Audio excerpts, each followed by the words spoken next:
Guys, it's Colouring with Liv. So this is what I've been up to recently.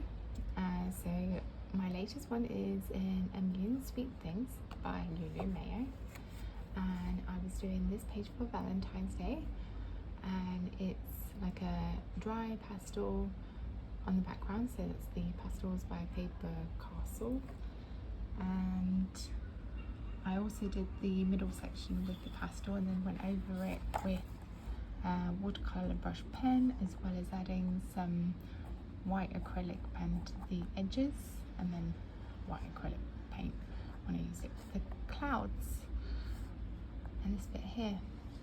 But the top bit feels a little bit too light, so I might make that a bit darker, and then this bottom bit is like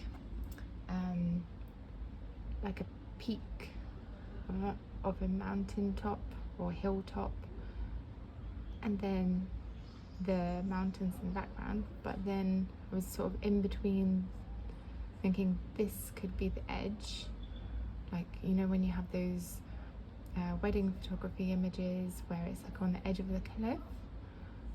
So I might finish the bottom bit up a bit better or leave it as is. Not too sure what to do with that. I feel a bit stuck with that bit. And then for this red, first I used the dry pastel and then the watercolor brush pen, and then the darker red bit is this new red acrylic paint that I bought from Liquitex, the heavy paint.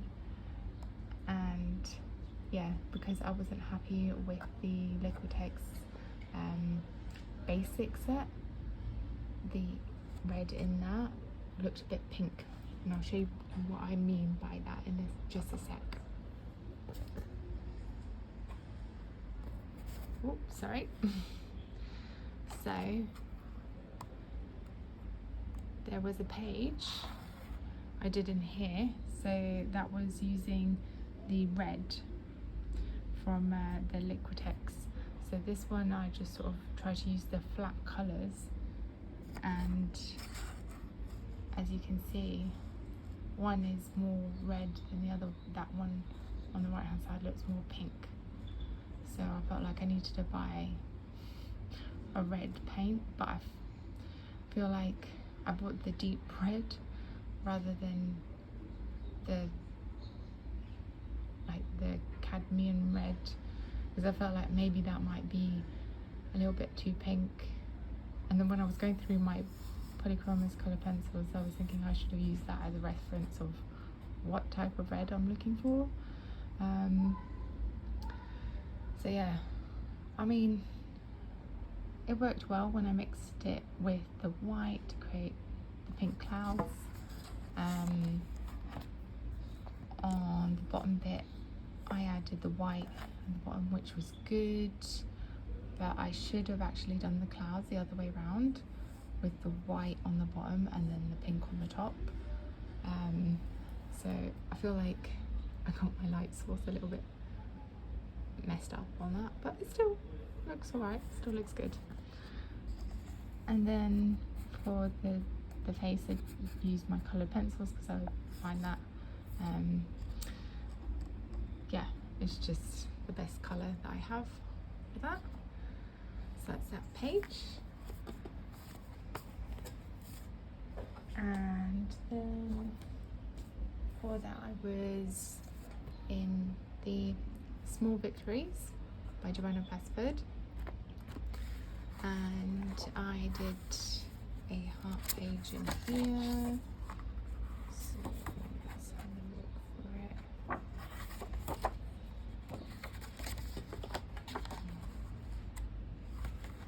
I don't know where to go.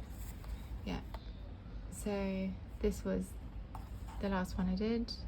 So it's a very green background, again using the watercolor brush pens, and then I mixed the dry pastel with some mineral spirit, which created this paint effect. But as you can see, the pink is not that bright on the dry pastels that so I got the smaller set. Yeah, because I just felt like the green with the green, that the blue actually worked better on the background, and I'll just show you what I mean by that. And this was the first one that I did with the dry pastel, so I felt like the blue really worked so nicely. And I was even thinking of adding some acrylic paint hearts to this, but because the heart is quite big, I feel like I just leave it as it is. And then I saw on someone else's work that they had like a pastel background, but they kind of rubbed out some hearts in the background, so I thought that was quite a cute effect, which I might use. And then so it was just the pastel, the watercolor brush pen, and some glitter gel pen. So if you use Posca, it's more, the gold is a bit darker but more flat and brighter in a way, but this is quite cute, the glitzy one. So that's from that one. And then over the Christmas period I did just this one, and that's also with the glitter pen on the top. And then this is what I mean with Posca, because I started to make that star with the glitter pen, and I thought, oh no, I'm ruining it. So I just went over it with the Posca gold pen and a micron fine liner, just to kind of adjust that. So that's those ones. And then the first one that I was going to do for Valentine's was from this A Million Cute Animals, and it's the last page here, and it went terribly wrong. terribly wrong.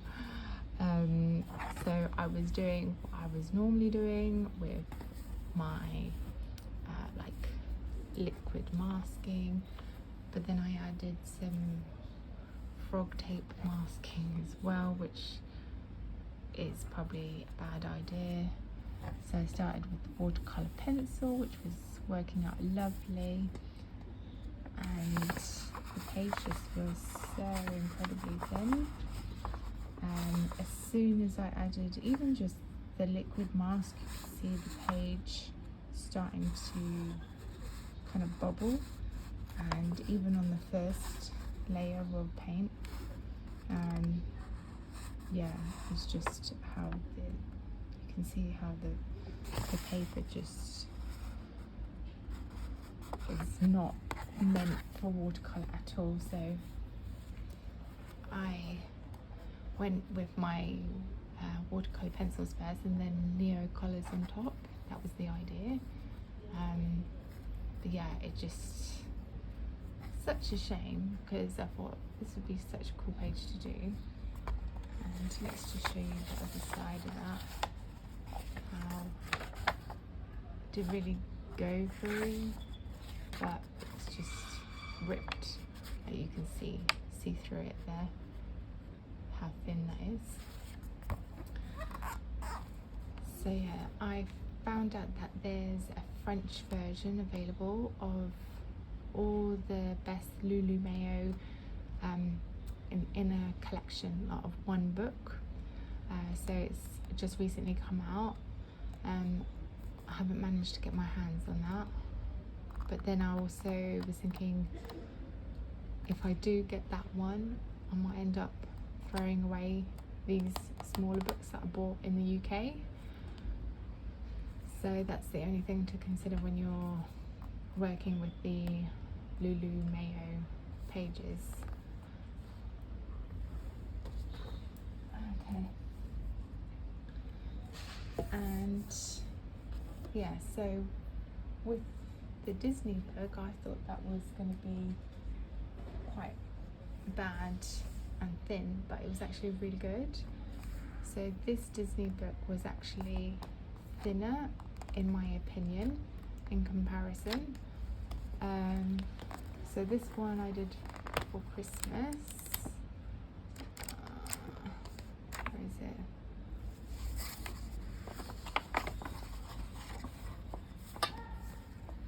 So yeah, it's kind of how that feels. And then these seem a bit thicker, so you can hear that. It's got a bit of a heavier weight to it. So I was quite happy with how this particular Disney book, I'm quite happy with all the French edition colouring books, because the paper just seems that little bit better. Yeah, so here I use watercolour pencils, pan watercolour in the middle, and then and some more watercolour pencils for like the leaves and her as well. And then I went over with Neocolor. I started with the edges because I felt like, even though it was nice enough as it was, I felt like it needed a little bit more pop, just to kind of have a little bit more contrast.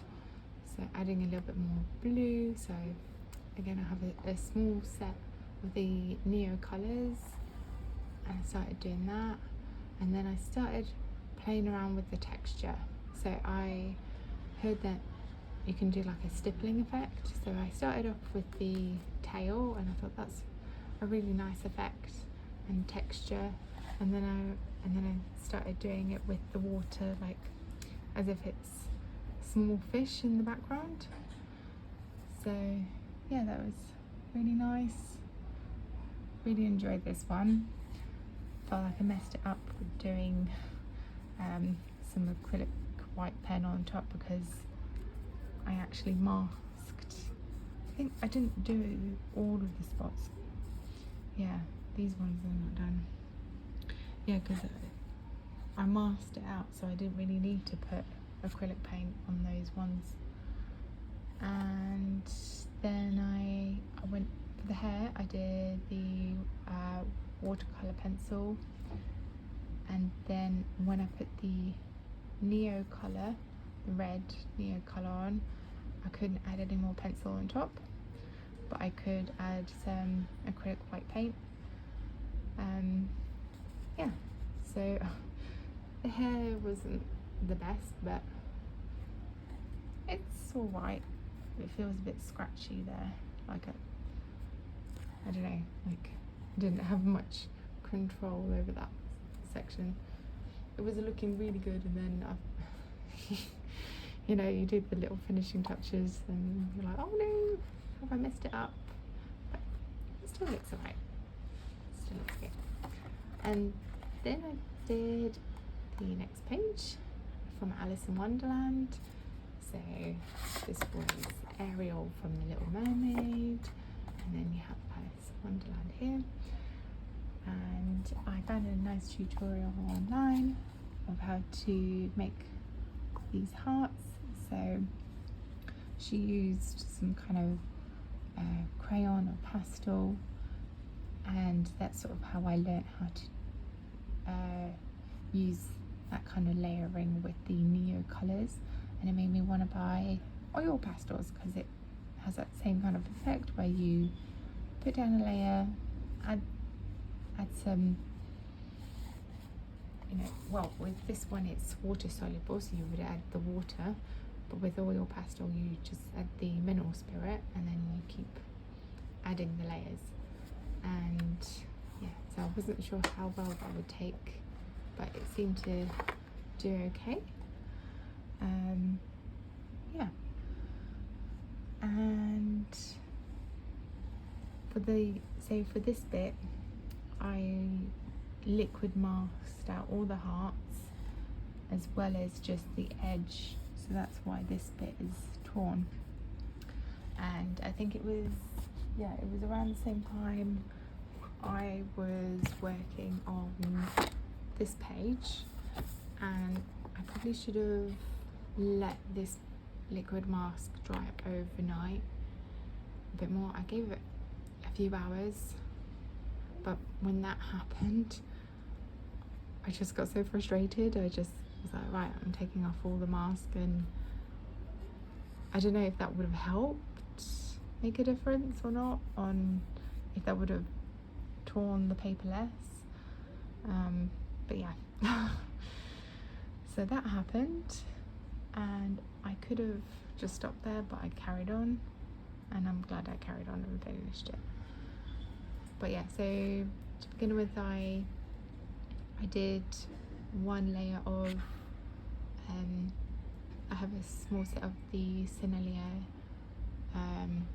watercolor paints, so I did one blue, and then with the Neo colors I added like the lighter into the mid and the darker color. With the tree I started off with Neo colors, and then because I still felt like the tree was quite flat, I went to see if I could add watercolor pencil on top of the Neo colors, and I thought that wasn't going to work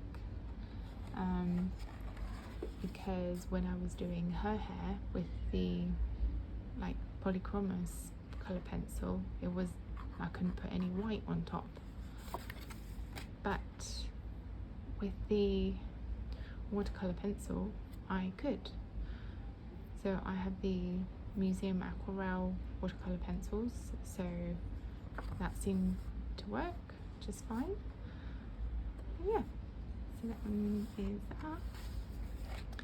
And then the third page, which is the first time I used oil pastel. So after doing this heart tutorial with the Neo colors and using that kind of technique, I felt eager to kind of get other type of pastels.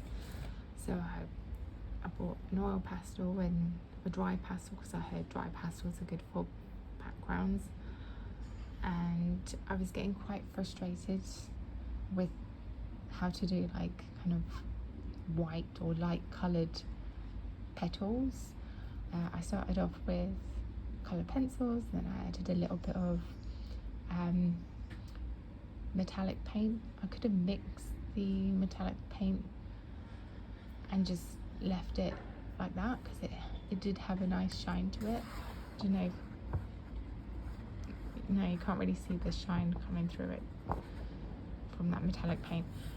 But yeah, I just felt so eager to use oil pastels and just go over that. And I was thinking about what people talk about, having value in your work and having that dark and light. So that's why I made it a lot more darker, to kind of have that contrast in colour. And it seemed to work well with the light background because of those yellow spots. So it's almost like the flowers are on stage, they're singing, and that's all the lights from the stage. And then I had the idea that the audience is throwing their petals on stage. So they're red rose petals on stage, rather than having all of this bit as leaves, they could be petals. Yeah, so really had fun with this. So I started off with the petals, and then I went to do the leaves. So I thought, okay, the background is going to be green, it can't be the same green, it'll be darker, especially it being at the bottom of the stage area, it will be darker. And then yeah, so it came out quite nicely. And then I liked how I could just mix in from thinking about mixing in from the background into that foreground, and it just blends so nicely.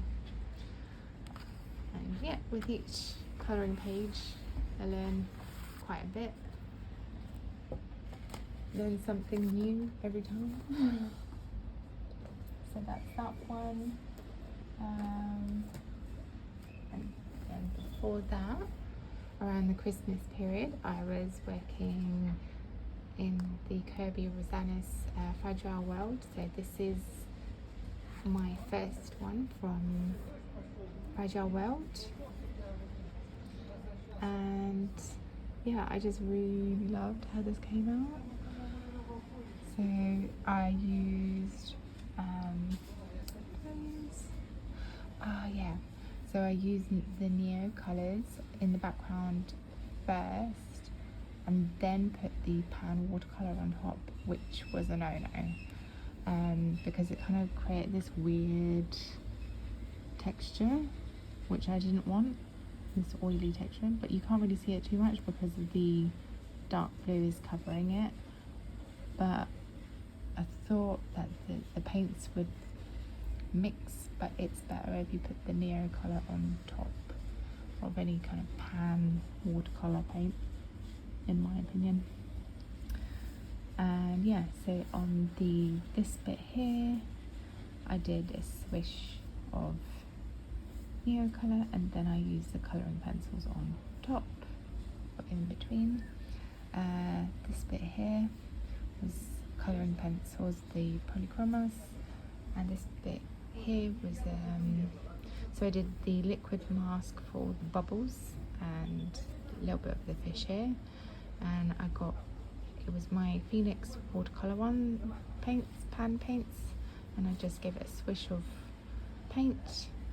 And because I was working the background first, and then when I did the swish over this bit, I was a little bit worried about how much water the page could handle. So there's probably where you can probably see this, the brush strokes still, but it kind of adds a nice effect because it's supposed to be underwater. And then I just went over the top with my polychromos colouring pencils on top, and then I added these in the background, the icebergs, because this is one big iceberg, and I saw it on someone else's page how they added it in, and I thought, yeah, that makes sense to add that. And at first I thought, is it too green? But actually the green is perfect. Yeah. And I added some texture here, just that flicking motion for the fur. And yeah, I really love this page, and a lot of people online really loved it too, so thank you for that. And as you can see, that really seemed to handle the watercolour a lot better than a lot of the other colouring books. So I do think I'll be doing more in the Kirby Rosanis. Which one for now, I'm not too sure. I'll have to make another video about what pages I might be doing next.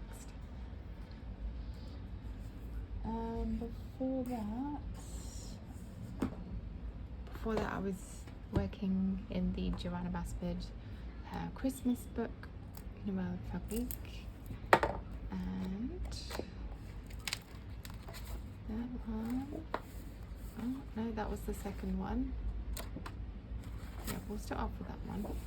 Yeah, so this one I did with acrylic paint, and having those clouds there came out nicely. The bird, I used watercolor pen. No, I used white acrylic paint as a base, and then I put watercolor pencil on top, because I saw that on someone else's video how they did it like that, and so you can probably see some of the pencil strokes, and then just I added a little bit of water so it's got that blurred effect there. And then I kind of gave get some spots of the glitter pen there. I think the glitter pen makes it a lot more Christmassy. So I just thought, oh, do it all like blue and yellow or blue and gold, and then the Christmas presents different colours, and just having that kind of sunset effect for the background. And the first one in this book was this one, which I really love as well. Another polar bear one. So my polar bear colouring pages came out quite well in my opinion. At first it was actually going very wrong for the background. I started doing something in colouring pencil, which you could probably see on my Instagram, and it was just what a mess. So I covered it up with acrylic paint. So what I was aiming for was a stormy sky. So I thought like if there's a snow blizzard or anything like that, then the bottom bit would be, especially in water, the water would almost be glowing. So you would have the lighter bit on the bottom, and then the stormy cloud sky dark at the top. I was trying to kind of create a section where you have like that dark bit and then that peach sky in the middle. But yeah, it didn't quite come out how I wanted to, but I'm quite happy with this blue. So I'm glad I carried on with this page, and yeah, and then I did my first white splatter of paint on top. So that was the very last bit that I did. So it covers everything, the snow. And I also did my first kind of fur effect on this page using the polychromos pencils, just repeating that motion of the fur. So I started off doing shorter strokes here, but then realised actually polar bears have got quite long hair, so having those slightly longer strokes. And the presents were done in the coloured pencils as well. And this bit was, I did the acrylic on top. So that seemed to have really, the paper holds up nicely, and let's just show that one as well. It's very strong as well in the Joanna Basford one. So yeah, and it's hardback.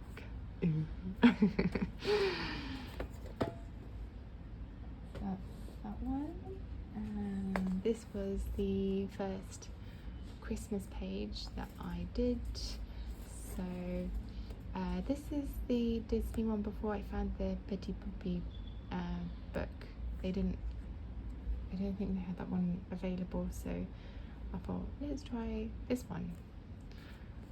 And yeah, so I thought it's my first kind of horror book. I do like The Night Before Christmas. So yeah, the pages are a little bit thinner, but they do have like some kind of nice double page spreads in here. So, and it's the glow in the dark. So this bit of yellowish tint you see is actually a glow in the dark. Yeah, so on this page I started off with my watercolor pencils, and it was like a kind of lightish blue to kind of a greyish blue, which I probably should have stopped there, but I carried on and I made it more colourful. And I think that was with the Phoenix watercolor paints. Yeah, and then I added some glitter pen as well, so you can still see some of that uh, original watercolor pencil, that kind of greyish blue here in the middle. So I do feel like it needs to have like slight bit of dark a bit against the light a bit, but I don't know. And then the snow, I put the white acrylic on top of the edges, and it's okay for the snow but I don't know, I didn't do that for the snowflakes because then you won't be able to see that they're actually snowflakes, and it kind of it just makes it look a little bit weird. Yeah, anyway, so that's that one. Oh, and Jack, he is Monsieur Jacques. He is darker, so yes, I did that in a kind of purplish colour. So that's that one. And before that, I did a couple of pages in here in A Million Magical Creatures by Lulu Mayo for Halloween. So this was done around October for Halloween. So this was done in watercolor pencil. So the basic set, I was trying to stick to the basic set of the Museum Aquarelle. So you have that pink and green, very bright colors, and then for the top bit, these little dashes and dots of color is done with the Stabilo pens, and then these are done with coloring pencils, the little goblins and monsters inside the castle. So yeah, that was quite fun. So I was trying to just stick to that basic set for that one. And this page here was, I love this page. This is my first time that I was actually using my polychromos. So I did it only with my colouring pencils. I didn't use a blender on top. I didn't use any mineral spirit. I just used the colouring pencil and just, yeah, did a slight burnishing effect. Added a little bit of texture here to her tights and shoes. So I really love how this came out, and I should do another one with colouring pencils, because I almost feel like I don't know enough about colouring pencils, and I want to know more on how to use them, but I keep getting distracted with all the different mediums. It's just so fun to try and learn about different things. But yeah, so I think that's it for that one. Oh, forgot to show you in here just before we finish. This is the hearts that I was doing. So first I was trying to do it off my head, and then watercolor version, and then I found a tutorial for one version, and then another tutorial, and then this was the best tutorial. So this was using the Neo colors, and then I tried to do that with the coloring pencils, and I thought, okay, this obviously looks a lot nicer using those Neo colors. And like I said, it almost has that kind of oil pastel kind of effect to it, and that is in my Moleskine. Yeah, and then when I bought, well, I had this little sketchbook in my stash, and I thought I could use it to test out the paper and do something in it, so I thought, let's do some swatches of what I have, and I bought the oil pastel, so I thought let's swatch that out. And the Neo colours, so this is what that looks like in comparison. The Neo colours are very nice and bright, and I thought they are actually very similar in brightness to the Museum Aquarelle, and they're both by Caran d'Ache, so that would make sense. So I swatched out the Museum Aquarelle on the bottom there. So this is basically the basic set, and that's that set. So the Neo colours, it's like you get a couple of more of those brighter colours in the set, so that's probably why people love those colours. And then yeah, this is the soft pastel, and luckily I made a swatch of this, because that's when I learned that you shouldn't blow the pastel, because as soon as I blew the chalk, that's when it made this mess. And that's when, whenever you work with pastels, you kind of blend it in with your finger or Q-tip, and then you just shake it off like so, and then just kind of playing around with what works. So here I just rubbed out a little bit, and I thought, oh, the pink shines brighter through if you rub it out first rather than put the pink directly on top of the blue. And yeah, so just kind of practicing that. That's pretty much it for now. Yeah, so that's me updated up until this point. I hope you all have a lovely day, and I'll see you next time. See ya. Bye.